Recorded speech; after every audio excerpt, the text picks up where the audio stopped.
Hello everyone. This is the continuation of Unit 2. If you remember in the previous video, we did the prose lesson, the Unit 2, which was about C.V. Raman, the Raman effect. Now we are going to continue with Unit 2 and the first topic in the grammar, which is for task 1. Alright, this is a very simple task that we are going to do today. We've been learning this, maybe from our middle school. Until then, we learned it with a different, word. But then from the middle school, we learned it with a different word again. Okay, what we learned earlier were meanings.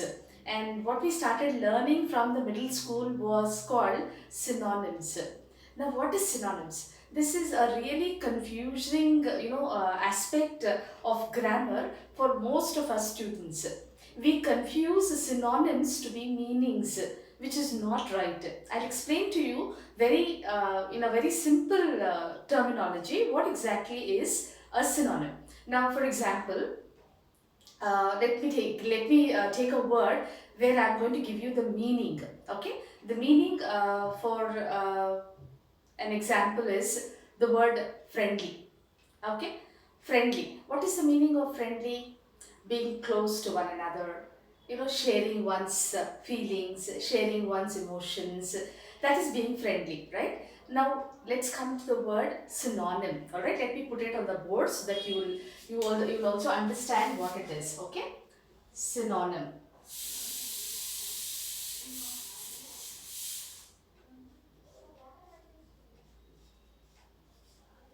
Right? Synonym. Now, what is a synonym? Let me explain this to you in a very simple terminology.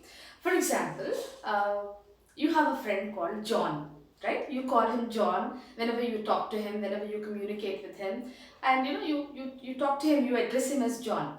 But this John is addressed as Bunty at home, right? You call him John in college, and the same John is called Bunty at home. Now, when they call John Bunty at home, are they calling another person? No, right? They are calling the same John that you know, right? And they know. And the name for the same person is John in college and Bunty at home. Now here, Bunty and Johns are synonyms, which means they are the same. Whether you call him as John or you call him as Bunty, you are calling the same person, isn't it? With two different names, which means they have the same meaning, right? That is a synonym. Synonym is a word used in place of the original word which actually has the same meaning. There is no change in the meaning. It's the same word where you are using another word. Alright? Okay. Now, why are synonyms used? We were not taught this. Synonyms, are used by people to be expressive, to be creative.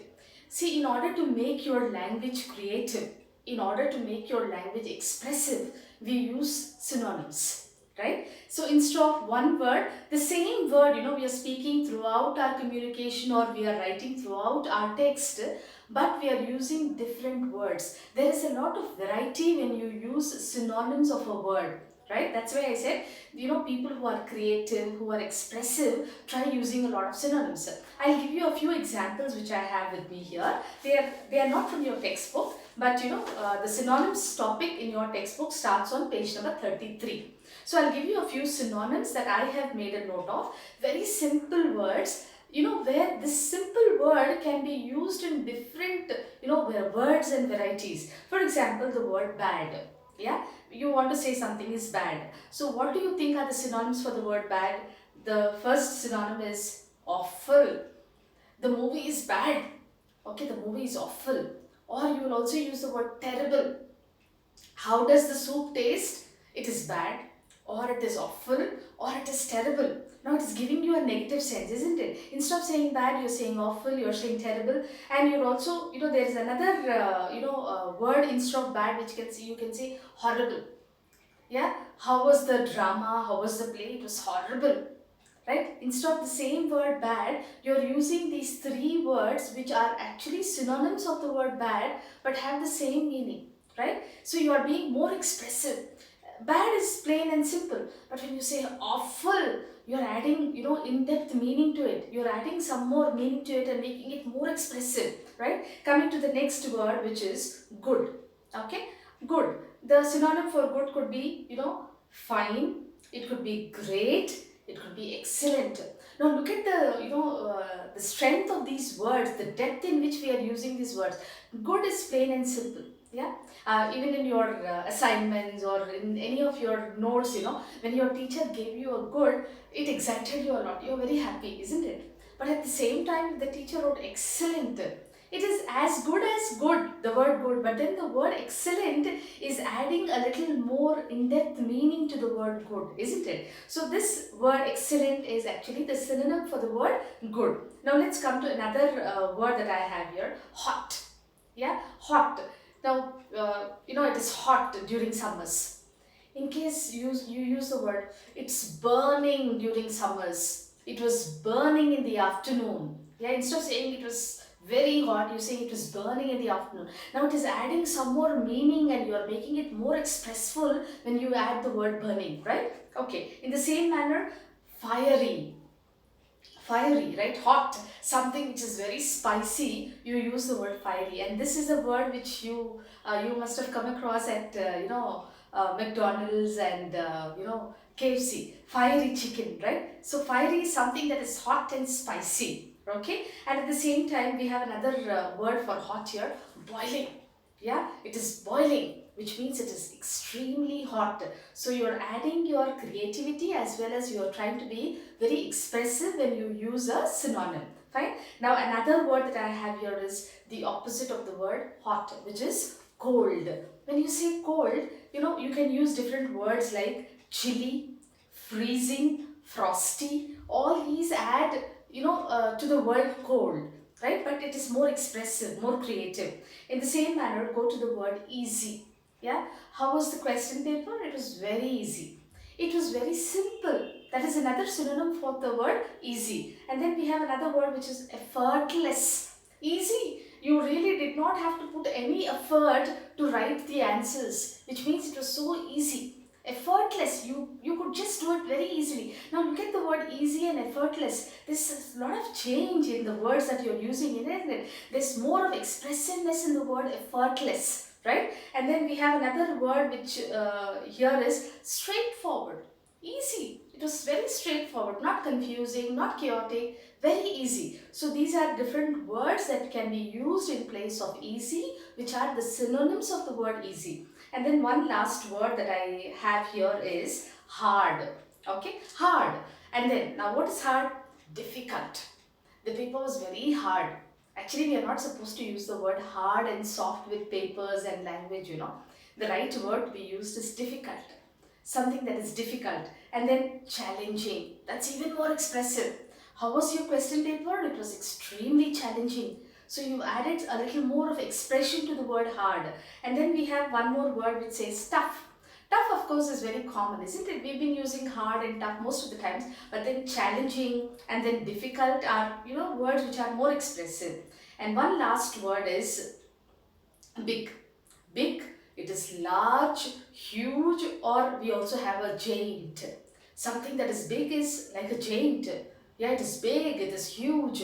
So these are the words which are synonyms. Now let me, review what synonyms are. Synonyms are words which convey the same meaning, but it is not a word which gives you the meaning. Okay, meaning is different from synonym. Synonym are same words which convey the same meaning. Okay, the easiest example was John and Bunty, right? You're calling John with his name in the college, and the same John is called Bunty at home, which actually refers to the same person. That is a synonym. All right. Now coming to the next aspect of synonyms is antonym.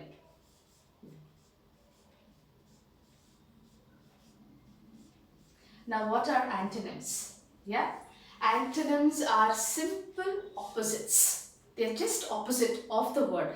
So there's no confusion in antonyms. Opposites. You've already learned what opposites are, right? Isn't it? Strong, weak. Isn't it? Strong, weak. High, low. So these are the opposites. So synonyms and antonyms.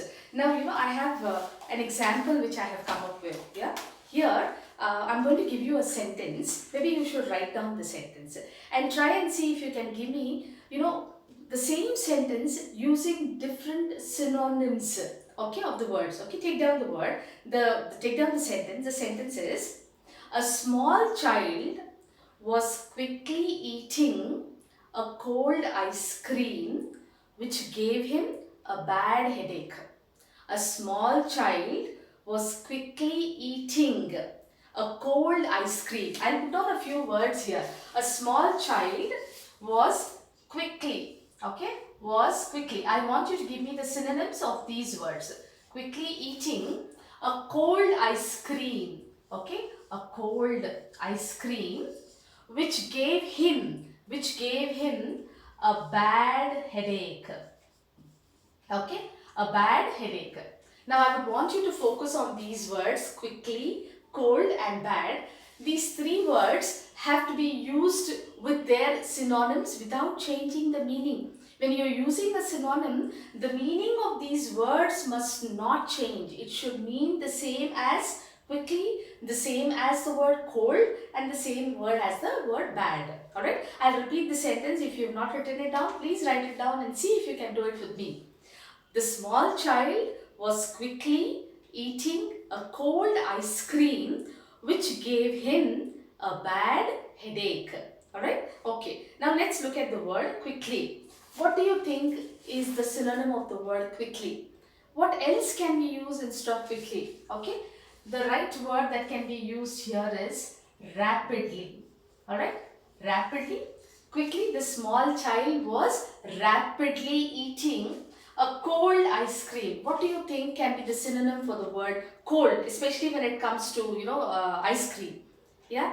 Now, quickly eating. Instead of eating, you can also use the word gobbling, which also means the same as the word eating. Now, look at the word cold. You can use frosty. Okay. Frosty instead of the word cold. Frosty ice cream, and then which gave him a bad headache. Now just now I was giving you the meaning, synonyms for the word bad. What was the synonym that I gave you? I said awful, terrible, right? You can use the same words here. You can use awful, alright, or terrible instead of the word bad. Now what's happening here, when you're using these different words instead of the same original words, you're being more expressive, you're being more creative. That is the reason why you must learn synonyms. See, synonyms, add variety to your language.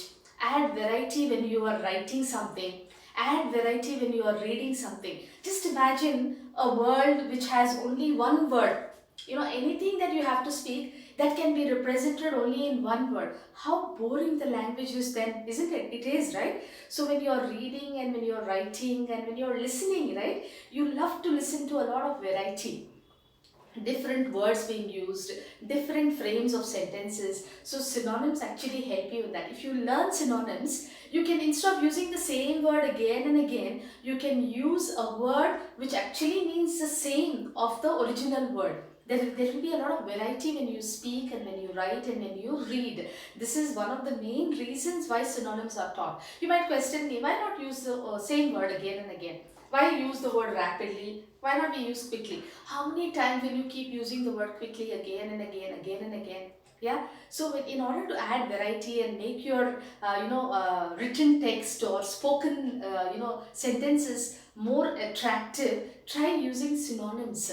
When you use synonyms, it sounds so good. There's a lot of variety in what you speak.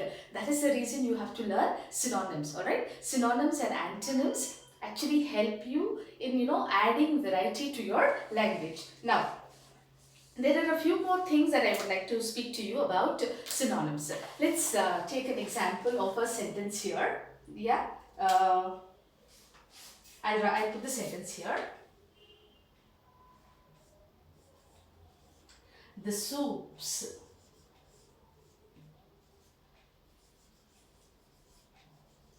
aroma was in the air.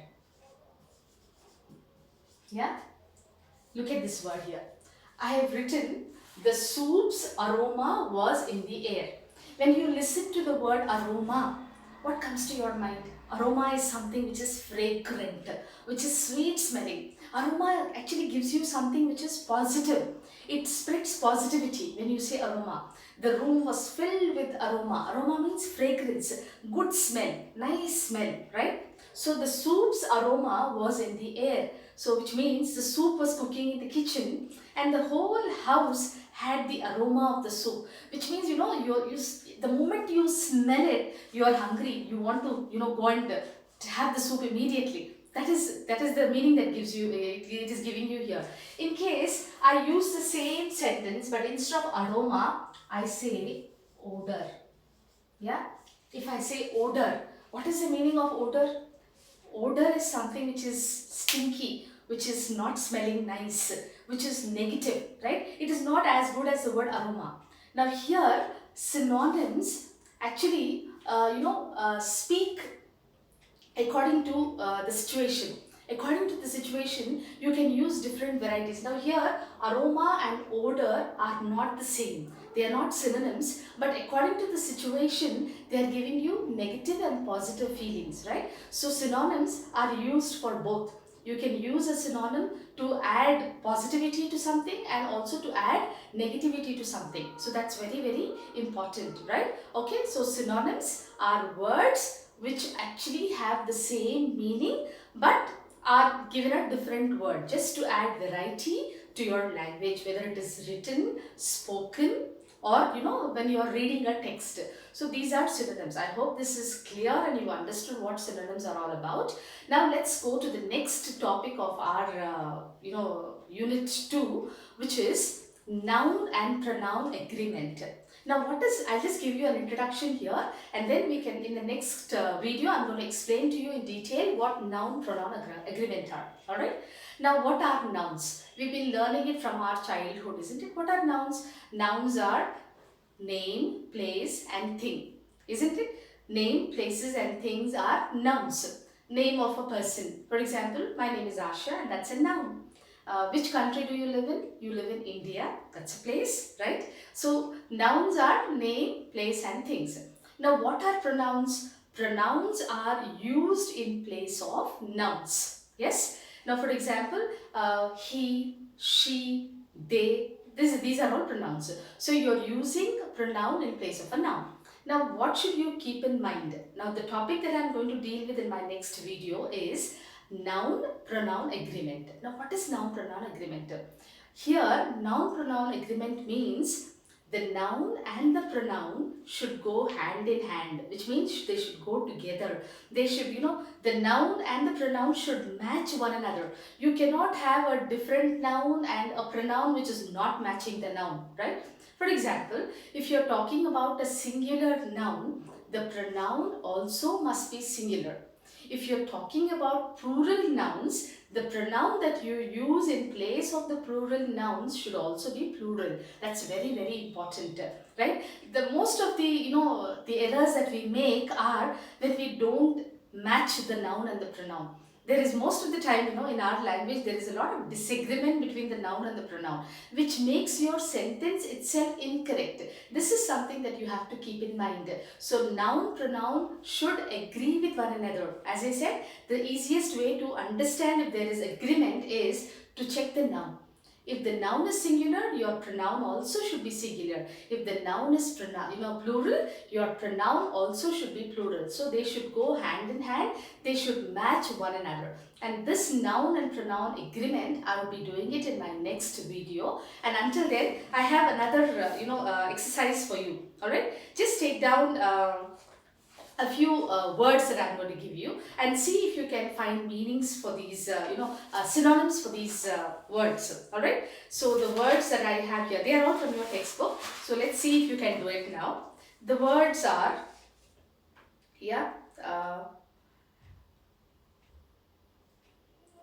close, close. Please write down those words. Close. Another word is smart. Smart. I'm not talking about your smartphones here. I'm giving you the word smart. Try finding the synonym for the word smart. Shall I give you a simple example, a hint? Yeah, smart could also be intelligent. Intelligent could also be the synonym for the word smart. Then I have another word, slim. Slim. What do you think could be the synonym for the word slim? Yes, try guessing until I give you the next word. The next word that I have here is approve. Approve. Yes. And then we have another word which is confident. Confident. Yes. Confident. And one last word. One last word is consequence. Confident, consequence. Alright, try finding the answers for these words, and on page number 34 and 35 we have exercises on synonyms and antonyms which I would like you to work out. Try working out, and I'll also give you a hint about how to study synonyms and antonyms. From the text, in case you're unable to find answers, browse the net, go with these words, go to the net with these words and try finding out the words which are similar in meaning, and then you will find the synonyms, right? And when you are browsing, guys, not just these words, there are chances of you learning plenty more words, where you will find new words as for synonyms. And also the same, try doing it with the antonyms. You have the exercise on antonyms on page number 35 here. Let me just try and read a few of these antonyms, because I've done a lot on synonyms. Let's do something on antonyms. One of the key elements in Darwin's theory of evolution is dash selection. Now here you have artificial. What do you think is the opposite of artificial? Yeah, artificial. Try finding out the antonym for the word artificial. Yes, artificial. The next one. The two phones were dash in every way except for the price. Different is the word given in brackets. So see, what is the opposite of the word different? Different is very simple antonym. Yeah, a very simple antonym for the word different. It's very simple. Try and find out. The next one. It would be unfair to dash the proposal, especially when we have not had the time to go through it, except it would be unfair to accept the proposal. The opposite of accept. What do you think is the opposite of accept? Try doing it. The next one. Before proceeding with the project, we must have a dash plan of action. Indefinite. What do you think is the opposite of indefinite? This is even more easy, right? Indefinite. And then another one. The screw coupler is the oldest coupling system used to dash the coaches of a train. Disconnect. What is the opposite of disconnect? So easy, isn't it? Yes, what you said is right. The opposite of disconnect is connect. So in the same manner, I would like you to find out the words, opposite to the previous words that I just read out. Okay. Now another misconception that we Indians have about antonyms is, if you add the word un in front of the word, we tend to think that it becomes an opposite. If not un, you add the word dis. Yeah, comfort, discomfort, right? Adding dis makes a word, or the opposite of the first word. This is a real misconception, and that's the reason why we use un and dis wherever we want, just to make it the opposite. Okay, a simple example of a word which is called married. Married, married, married. Okay, shall I just put it on the board? If those who are unable to follow it. Okay, now this is a word. Okay, now married is a word that I give you, and I ask you to give me the antonym of the word married. What is the first thing that comes to your mind? Yeah, very good. Yes, you are right. What is the first word that comes to your mind? It is called unmarried. Is it? We use the word un and then we say married. Yeah, and we think unmarried is the opposite or antonym of the word married. Yes, married is understood where two people are married, right? And how can two people who are married be unmarried? How can it be unmarried? You can't remove the ring and throw it on his face and say, yes, go, I'm unmarried now. Can we do that? It's not possible.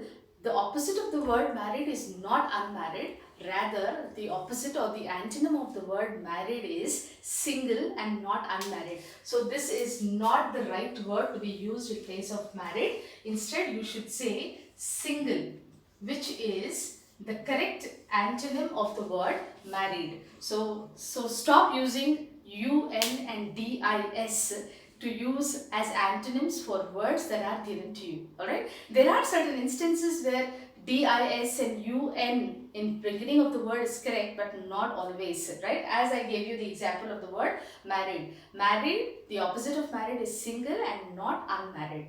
Hope I made myself understood.